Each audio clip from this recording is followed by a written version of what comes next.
آج مسلمانوں کا ایک طبقہ یہ کہتا ہے کہ ہمیں اختلاف درج کروانا چاہیے، ایک طبقہ یہ کہتا ہے کہ ہم اختلاف کس چیز سے ظاہر کریں گے۔ گورنمنٹ یکساں سول کوڈ لانا چاہتی ہے، اس سلسلے میں 22ویں لاء کمیشن کی طرف سے رائے مانگی جا رہی ہے۔ اب اگر ہمارے سامنے کوئی مسودہ ہوتا تو ہم رائے دیتے۔ سیاسی طور پر بظاہر جو چیز دکھ کر کے آتی ہے کہ جب یہ رائے دی جائے گی تو اس رائے میں سے مسلمانوں کی طرف سے جو اختلاف ظاہر کیا جائے گا، اس اختلاف کو عنوان بنا کر غیر مسلم لوگوں کے سامنے یہ بات رکھی جائے گی کہ دیکھو اس کی مخالفت مسلمان کر رہے ہیں، اتنے لاکھ لوگوں نے اختلاف کیا ہے اور اس میں بڑی تعداد مسلمانوں کی ہے۔ جب ایک گھر میں 2 قانون نہیں چل سکتا تو ایک دیش میں 2 قانون کیسے چلے گا؟ اب ظاہر بات ہے اس طرح کے جملوں سے لوگ متاثر ہوتے ہیں۔ دفعہ 25 اور 26 کے تحت وہ یہ ہے کہ اس ہندوستان میں رہنے والے ہر شخص کو مذہبی آزادی حاصل ہے، وہ اپنے مذہب پر عمل کرے گا۔ اسے آج کے اس پروگرام کو، آج کے اس جو ہے مجلس کا ہو یا جلسہ کا ہو، عنوان دیا گیا یکساں سول کوڈ، شدت نہیں حکمت کی ضرورت ہے۔ میں بھی اس بات سے 100% اتفاق رکھتا ہوں۔ ہمیں روڈ پر اتر کر کے اور جذبات میں آ کر کے ایسا کوئی قدم اٹھانا جس سے آج کے برسر اقتدار طبقے سے تعلق رکھنے والے سیاسی طور پر فائدہ اٹھا لیں اور 2024 کے الیکشن میں وہ پھر سے چن کر کے آ جائیں، ہمیں ایسا موقع انہیں نہیں دینا چاہیے۔ سول کوڈ کے تعلق سے تجویز پیش کرنے کے لیے مجھے ذمہ داری دی گئی تھی۔ میں نے اس پس منظر میں یہ بات کہی تھی کہ جمعیت علماء ہی نہیں، پورے ملک کا مسلمان یکساں سول کوڈ کے مخالف ہے۔ کے خلاف جو بھی باتیں یہاں پہ ہو رہی ہیں اور اس کے خلاف جو لڑائی اور حکمت عملی طے کرنے کے لیے جو ہم لوگ بات کر رہے ہیں، تو اس میں ایک شعبہ سیاسی پلیٹ فارم سے بھی ہونا چاہیے۔ مفتی اسماعیل صاحب جو مالیگاؤں کے رکن اسمبلی ہیں، دیوبند کی مجلس شورا کے رکن ہیں، جمعیت العلماء مالیگاؤں کے صدر ہیں اور بہت ہی جید عالم دین ہیں۔ نہ صرف سیاسی سماجی بلکہ مذہبی طور سے ہر چیز پر ان کی باریک نظر ہیں، لیکن ہم ان سے سننا چاہتے ہیں کہ سیاسی طور سے مسلم ممبران پارلیمنٹ اور مسلم اراکین اسمبلی اور غیر مسلم ہم خیال اراکین اسمبلی کے ساتھ میں کیا وہ حکمت عملی طے کر رہے ہیں۔ میں بہت ہی ادب کے ساتھ مفتی محمد اسماعیل قاسمی صاحب کو دعوت دیتا ہوں، ان سے درخواست کرتا ہوں کہ وہ آئیں اور اپنی تقریر پیش کریں۔ بسم اللہ الرحمن الرحیم، نحمدہ و نصلی علی رسولہ الکریم، اما بعد، اعوذ باللہ من الشیطان الرجیم، بسم اللہ الرحمن الرحیم، ان الدین عند اللہ الاسلام، وقال اللہ تبارک و تعالی ومن یبتغ غیر الاسلام دینا فلن يقبل منه وهو فی الآخرۃ من الخاسرین، صدق اللہ العظیم۔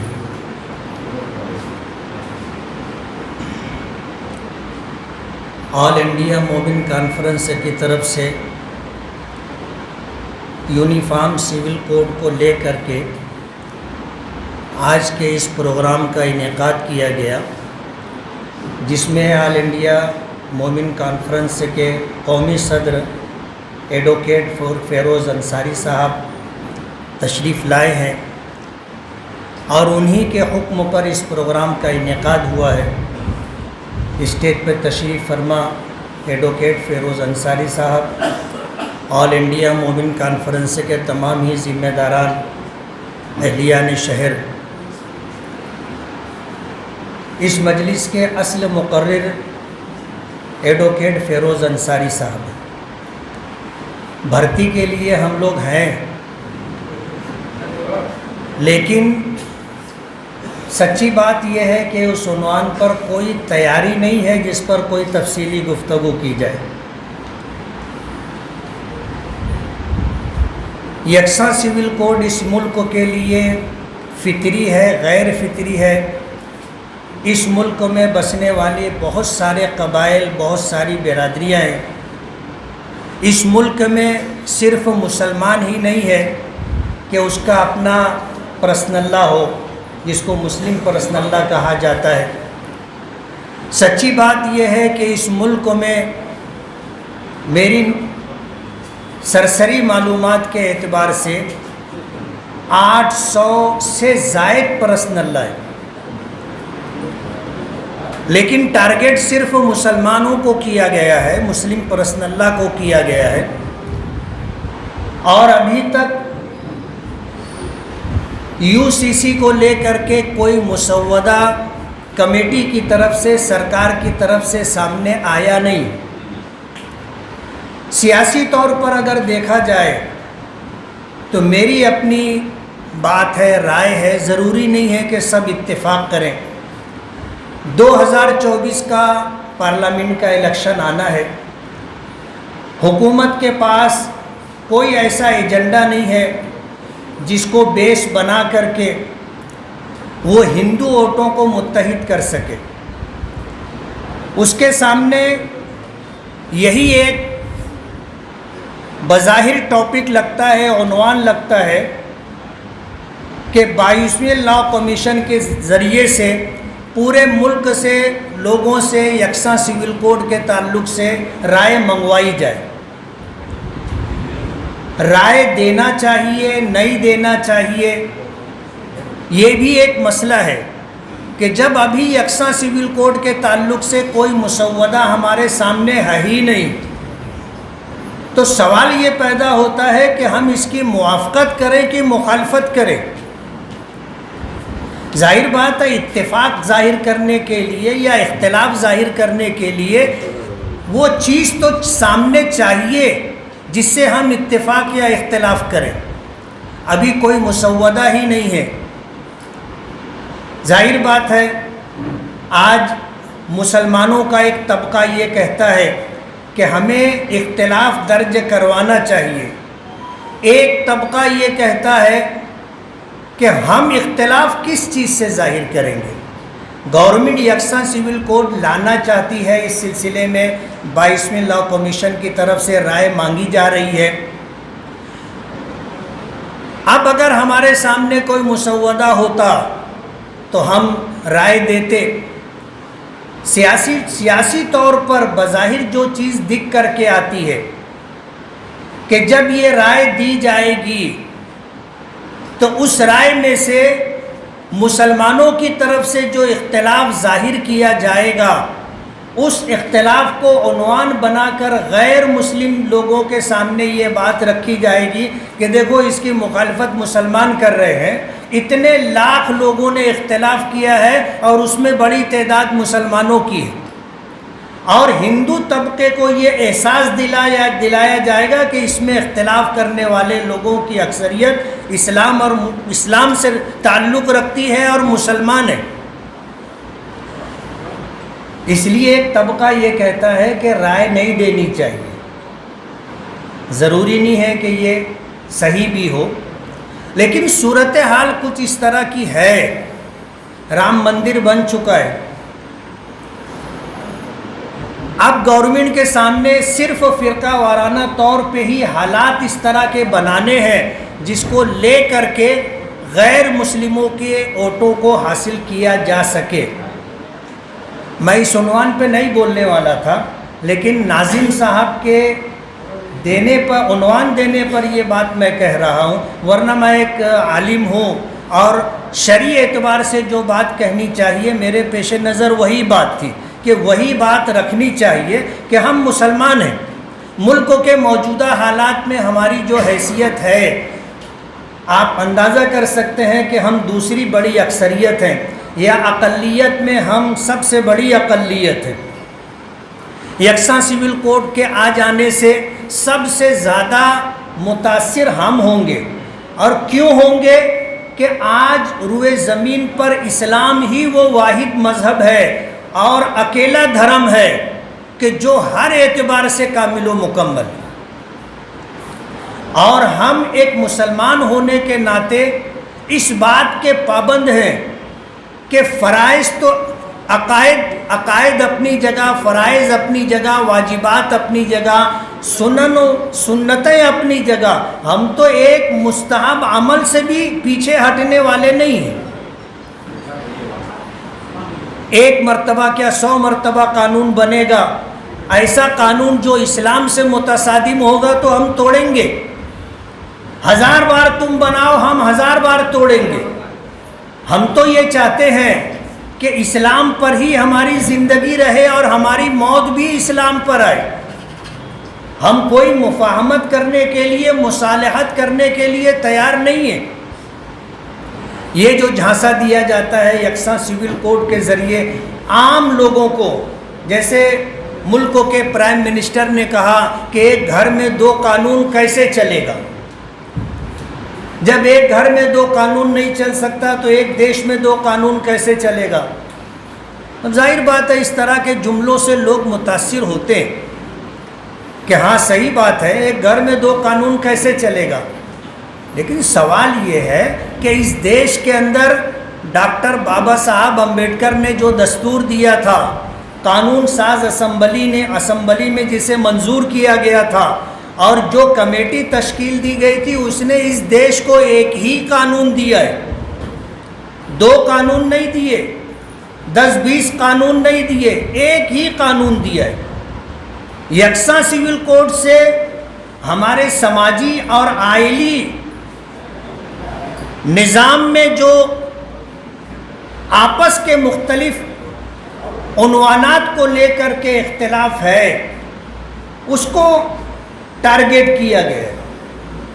اور یکساں سول کوڈ دستوری طور پر کیا حیثیت رکھتا ہے، یہ تو ایڈوکیٹ فیروز انصاری صاحب بتائیں گے۔ ہم تو ایسا سمجھتے ہیں کہ دستور میں دیے گئے جو مشورے ہیں، ان مشوروں میں سے ایک مشورہ یہ بھی ہے، لیکن جو بنیادی حقوق دیے گئے ہندوستان میں بسنے والے ہر ہندوستانی کو دفعہ 25 اور 26 کے تحت، وہ یہ ہے کہ اس ہندوستان میں رہنے والے ہر شخص کو مذہبی آزادی حاصل ہے، وہ اپنے مذہب پر عمل کرے گا، اپنے مذہب پر عمل کرے گا، اپنے مذہب کی تبلیغ کرے گا، اپنے مذہب کی تعلیم کے لیے ادارے قائم کرے گا، اپنے مذہب کی تبلیغ اور نشر و اشاعت کے لیے اسے پوری آزادی ہوگی۔ دفعہ 25 اور 26 نے ہم کو بنیادی طور پر یہ حق دیا ہے، اور اسی قانون میں یہ بات بھی ہے کہ ملک کے کسی ادارے کو، چاہے وہ پارلیمنٹ ہو، چاہے اسمبلی ہو، چاہے سپریم کورٹ ہو، ان بنیادی حقوق کے خلاف کوئی فیصلہ نہیں کر سکتا۔ یہ بھی دستور کا ایک حصہ ہے۔ اور ایک قدم آگے بڑھ کر کے میں یہ کہوں کہ آج جو لوگ چاہتے ہیں کہ یکساں سول کوڈ لا کر کے ملک میں انتشار پیدا کریں اور اپنے سیاسی مفادات کو حاصل کریں، تو ان کو بھی یہ بات معلوم ہے کہ RSS کے دوسرے سرسنچالک گرو گولوالکر نے یہ بات کہی تھی کہ یکساں سول کوڈ بھارت کے لیے غیر فطری ہے، اور بھارت میں بسنے والی جتنی برادریاں ہیں، جتنے قبائل ہیں، ان کے جو سماجی طور پر ان کے یہاں جو رسوم و رواجات ہیں، ان تنوعات کے خلاف ہے۔ جب RSS کے سرسنچالک کا یہ بولنا ہے تو آپ اندازہ کر سکتے ہو کہ اس میں کتنی جان ہے۔ ہونا کچھ بھی نہیں ہے۔ جس طرح کے اندیشے ہیں، ان اندیشوں میں سب سے بڑا اندیشہ جو ہم سمجھتے ہیں سیاسی طور پر کہ یہ ایک الیکشنی مدعا ہے، اور ہم نے ہمیشہ یہ بات کہی ہے کہ ایک مسلمان اپنے مذہب کے تئیں انتہائی ثابت قدمی کے ساتھ زندگی گزارتا ہے۔ گرے سے گرا مسلمان بھی جو نماز نہیں پڑھتا، روزہ نہیں رکھتا، زکوٰۃ اور حج سے اس کا کوئی تعلق نہیں ہے، وہ بھی جب اس طرح کے معاملات آتے ہیں تو ہم جیسے نماز پڑھنے والے لوگوں سے آگے ایسے لوگ رہتے جو ایمان کے لیے، اسلام کے لیے ہم سے پہلے جان دینے کے لیے تیار رہتے۔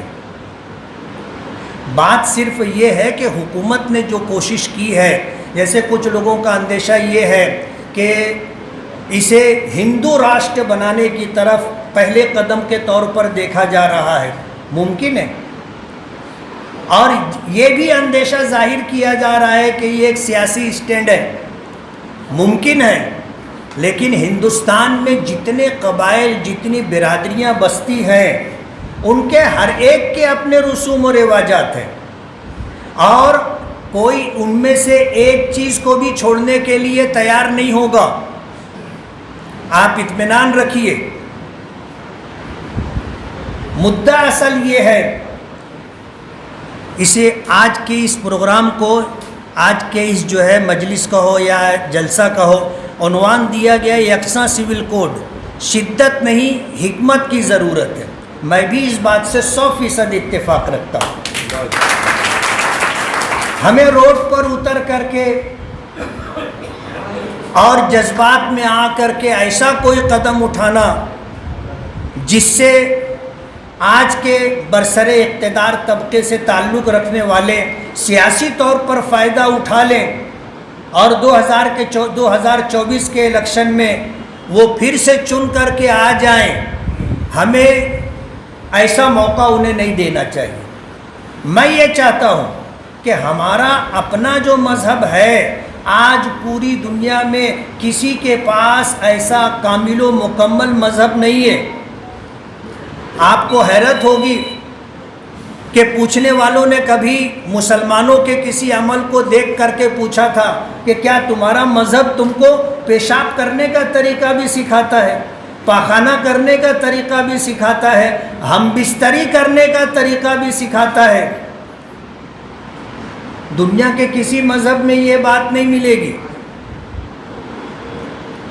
حضرت ابو ایوب انصاری رضی اللہ تعالی عنہ ایک مقام پر گئے، قضائے حاجت کے لیے گئے اور واپس آ گئے۔ کسی نے کہا کیا بات ہے؟ کہا کہ اگر میں اپنی ضرورت کے لیے بیٹھتا ہوں تو میرا رخ قبلے کی طرف ہوگا، اور ہمارے نبی نے فرمایا کہ جب پیشاب پاخانہ کرنا ہو تو قبلے کی طرف منہ بھی نہیں ہونا چاہیے، قبلے کی طرف پیٹھ بھی نہیں ہونا چاہیے۔ آپ اندازہ کرو، دنیا کا کون مذہب یہ بات بتائے گا؟ ہمیں تو تھوکنے کے تعلق سے بھی تعلیم دی گئی ہے کہ کہاں تھوکنا چاہیے، کہاں نہیں تھوکنا چاہیے۔ یہ الگ بات ہے کہ ہم اس پر عمل کرتے نہیں کرتے، ہمیں معلوم ہے نہیں معلوم ہے۔ بات اصل میں یہ ہے کہ یہ لڑائی یکساں سول کوڈ کے نفاذ کے تعلق سے آج جو صورتحال ہے، اس لڑائی میں مسلمانوں کو صف اول میں نہیں رہنا چاہیے، یہ میری رائے ہے۔ اور میں ایسا سمجھتا ہوں کہ دوسرے قبائل اور دوسری برادریاں اس لڑائی کو ہم سے بہتر طریقے سے لڑ لیں گی۔ اگر 2016 میں سپریم کورٹ میں دلت سماج کے لوگ جاتے ہیں تو آپ اندازہ کرو کہ ان کا پہلے سے وہ بیدار ہے، پہلے سے بیدار ہے۔ تو دوسری برادریاں اور وہ قبائل جنہوں نے ہندوستان میں رہنے پر اتفاق کیا تو ان کے اپنے شرائط ہیں، ان کے ایگریمنٹ ہیں، ان میں یہ چیز بھی شامل ہے۔ ظاہر بات ہے کہ آج اگر اس کو ہوا دی جائے گی تو ایک نیا مسئلہ کھڑا ہو جائے گا کہ اگر آپ ہم سے ایگریمنٹ کرنے کے بعد اگر آپ اس کے خلاف جا رہے ہیں تو پھر ہم کو الگ ہونے کے لیے آزادی دیجیے، ہم ہندوستان میں نہیں رہیں گے۔ ظاہر بات ہے یہ صورتحال جو ہے ملک کے لیے اچھی نہیں ہے۔ کیا ہونا ہے، کیسے ہونا ہے، یہ تو ملک کے اکابرین علماء اور قانونی طور پر جو ماہرین ہیں وہ طے کریں گے۔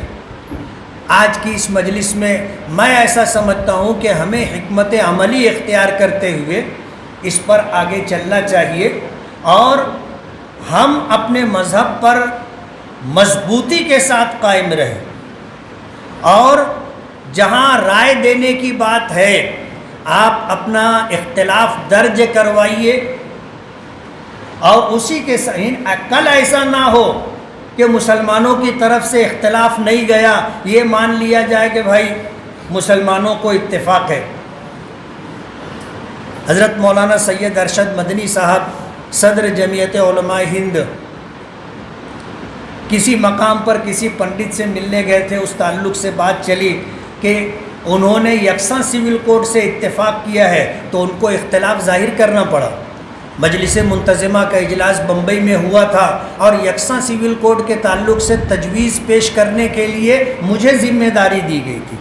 میں نے اس پس منظر میں یہ بات کہی تھی کہ جمعیت علماء ہی نہیں، پورے ملک کا مسلمان یکساں سول کوڈ کے مخالف ہے، اور اس ملک کے دستور نے ہر شہری کو اپنے مذہبی طور پر آزادی دی ہے۔